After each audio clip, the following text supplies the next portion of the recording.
ಪ್ರಸ್ತುತ ಮಳೆಗಾಲವಾಗಿದ್ದು ರಾಜ್ಯದಲ್ಲಿ ಡೆಂಗಿ ಜ್ವರ ಪ್ರಕರಣಗಳು ಏರಿಕೆಯಾಗುವ ಸಾಧ್ಯತೆಯಿಂದಾಗಿ ಈಡಿಸ್ ಸೊಳ್ಳೆ ಉತ್ಪತ್ತಿ ತಾಣ ನಾಶ ಚಟುವಟಿಕೆಗೆ ವಿಜಯಪುರ ಪಟ್ಟಣದಲ್ಲಿ ಇಂದು ಲಾರ್ವಾ ಸಮೀಕ್ಷೆ ಕಾರ್ಯ ಮತ್ತು ಶಾಲಾ ಮಕ್ಕಳಿಂದ ಜಾಥಾ ಕಾರ್ಯಕ್ರಮಕ್ಕೆ ಪುರಸಭಾ ಮುಖ್ಯಾಧಿಕಾರಿ ಸಂತೋಷ್ ಚಾಲನೆ ನೀಡಿದರು.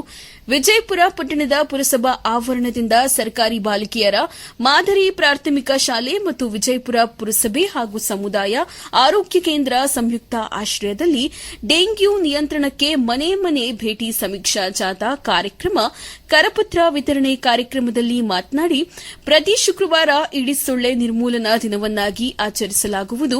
ಪ್ರತಿ ಶುಕ್ರವಾರ ಸಾರ್ವಜನಿಕರು ಸ್ವತಃ ತಮ್ಮ ಮನೆಗಳಲ್ಲಿ, ಸಿಬ್ಬಂದಿ ವರ್ಗದವರು ಕಚೇರಿಗಳಲ್ಲಿ, ಶಾಲಾ ಕಾಲೇಜುಗಳು ಇತ್ಯಾದಿಗಳಲ್ಲಿ ನೀರು ಶೇಖರಣೆಯಾಗುವ ಪರಿಕರಗಳನ್ನು ಪ್ರತಿದಿನ ಸ್ವಚ್ಛಗೊಳಿಸಬೇಕು. ಮಳೆ ನೀರು ಸಂಗ್ರಹವಾಗುವ ಘನತ್ಯಾಜ್ಯ ವಸ್ತುಗಳ ಸೂಕ್ತ ವಿಲೇವಾರಿ ಮಾಡುವುದರ ಮೂಲಕ ಡೆಂಗ್ಯೂ ಜ್ವರ ನಿಯಂತ್ರಣ ಕ್ರಮದಲ್ಲಿ ಅತಿ ಮುಖ್ಯವಾದ ಈಡಿಸ್ ಸೊಳ್ಳೆಗಳ ಉತ್ಪತ್ತಿ ತಾಣಗಳನ್ನು ನಾಶ ಮಾಡುವುದರಿಂದ ಡೆಂಗ್ಯೂ ನಿಯಂತ್ರಣ ಮಾಡುವುದು ಈ ಕಾರ್ಯಕ್ರಮದ ಉದ್ದೇಶವಾಗಿದೆ. ಜುಲೈ ತಿಂಗಳಿನಲ್ಲಿ ಆಚರಿಸಲ್ಪಡುವ ಡೆಂಗ್ಯೂ ವಿರೋಧ ಮಾಸಾಚರಣೆಯ ಧ್ಯೇಯ ವಾಕ್ಯವು ಸಮುದಾಯದೊಂದಿಗೆ ಸೇರಿ ಡೆಂಗ್ಯೂ ಜ್ವರವನ್ನು ನಿಯಂತ್ರಿಸೋಣ ಎಂದಾಗಿದೆ. ಈ ಡೆಂಗಿ ಜ್ವರ ನಿಯಂತ್ರಣ ಕ್ರಮಗಳ ಅನುಷ್ಠಾನದಲ್ಲಿ ಸಾರ್ವಜನಿಕರು ಸಕ್ರಿಯವಾಗಿ ಭಾಗವಹಿಸಿ ಡೆಂಗ್ಯೂ ನಿಯಂತ್ರಣಕ್ಕೆ ಕೈಜೋಡಿಸಿ ಎಂದು ಅವರು ಹೇಳಿದರು. ಇದೇ ಸಂದರ್ಭದಲ್ಲಿ ಕಾರ್ಯಕ್ರಮದಲ್ಲಿ ಸರ್ಕಾರಿ ಬಾಲಕಿಯರ ಮಾದರಿ ಪಾಠಶಾಲೆಯ ಮುಖ್ಯೋಪಾಧ್ಯಾಯರಾದ ಮನೋಹರ್, ಪುರಸಭೆ ಪರಿಸರ ಅಭಿಯಂತರ ಶೇಖರ್, ಆರೋಗ್ಯ ನಿರೀಕ್ಷಕೆ ಲಾವಣ್ಯ, ಆರೋಗ್ಯ ಇಲಾಖೆಯ ಪೃಥ್ವಿ, ಪುರಸಭೆಯ ಕಂದಾಯ ನಿರೀಕ್ಷಕ ತ್ಯಾಗರಾಜ್, ಕಂದಾಯಾಧಿಕಾರಿ ಚಂದ್ರು, ಅನಿಲ್ ಜೋಶಿ, ಸುನೀಲ್, ಗೋಪಿಕೃಷ್ಣ, ಜನಾರ್ದನ್ ಜಿ, ಮಂಜುನಾಥ್ ಮತ್ತಿತರರು ಹಾಜರಿದ್ದರು.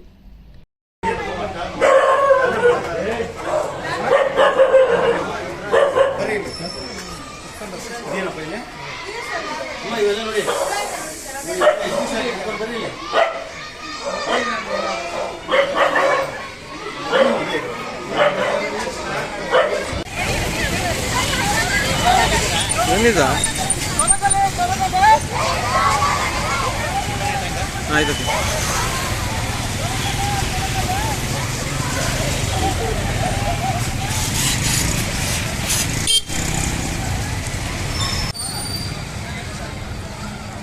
ಹಿಂದೆ ಬನ್ನಿ ಕಾರು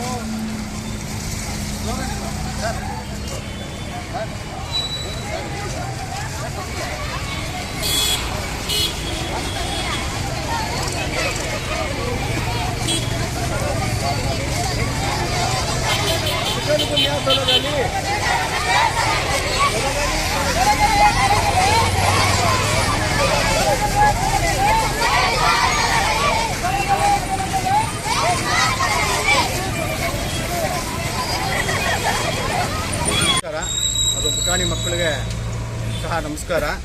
ಈ ದಿನ ಏನು ನಮ್ಮ ಪುರಸಭೆ ಹಾಗೂ ಜಿಲ್ಲಾ ಆರೋಗ್ಯ ಮತ್ತು ಕುಟುಂಬ ಕಲ್ಯಾಣ ಇಲಾಖೆ ಅವರ ವತಿಯಿಂದ ಒಂದು ಈ ಡೆಂಗಿ ಹಾಗೂ ಚಿಕನ್ ಗುನಿಯಾ ನಿಯಂತ್ರಣಕ್ಕೆ ಏನು ಈ ಥರ ಜನಗಳಲ್ಲಿ ಅರಿವು ಮೂಡಿಸ್ಬೇಕು ಅನ್ನೋದು ಒಂದು ಜಾಥಾನ ಮಕ್ಕಳ ಮೂಲಕ ಹಮ್ಮಿಕೊಂಡಿದ್ದೀವಿ.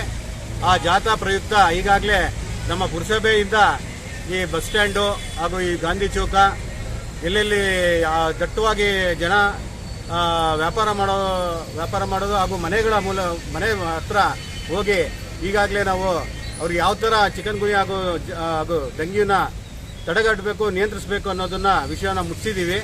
ಅದರಂತೆ ಈ ವಿಜಯಪುರ ಪುರಸಭೆ ವ್ಯಾಪ್ತಿ ಇರುವಂಥ ಸಾರ್ವಜನಿಕರು ನಮ್ಮ ಪುರಸಭೆ ಅವರಿಗೆ ಏನು ಈ ಚಿಕನ್ ಗುನಿಯಾ ಹಾಗೂ ಡೆಂಗ್ಯೂನ ನಿಯಂತ್ರಣಕ್ಕೆ ಸಹಕರಿಸಬೇಕಂತ ಈ ಮೂಲಕ ಹಾಗೂ ಕೋರ್ತಾ ಇದ್ದೀನಿ.